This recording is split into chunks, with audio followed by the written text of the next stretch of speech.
you never called? How come you never text? Found out on Instagram that you just got back with your ex. Hey, I'm Demi Hunziker. I'm a singer-songwriter and I'm part Samoan. Not worth any communication. It sounds real cliche, but I always grew up around music.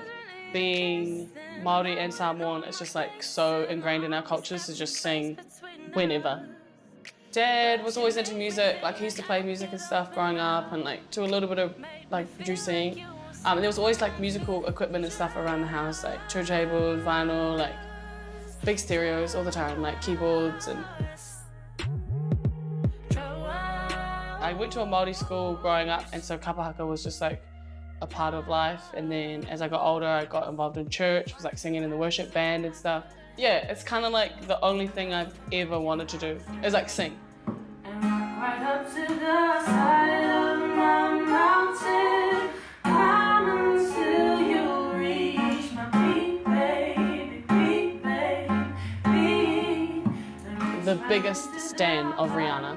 Not only because she's like this massive mogul entrepreneur, but also her music.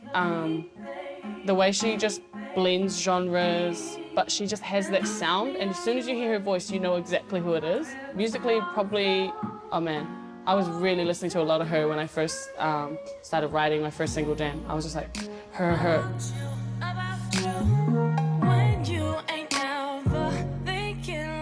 When I create, I always come up with the melody first, like lyrics come after because I really go off the vibe of the song. I'm really into finding good melodies that fit and blend and are not just like kind of this trappy, monotonous thing that's really common these days.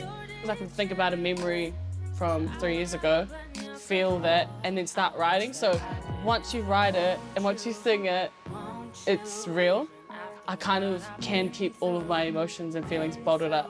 But when you do finally get that release, it's like you can let whatever the hurt was or whatever the happy thing was even, just let it go and let it be free.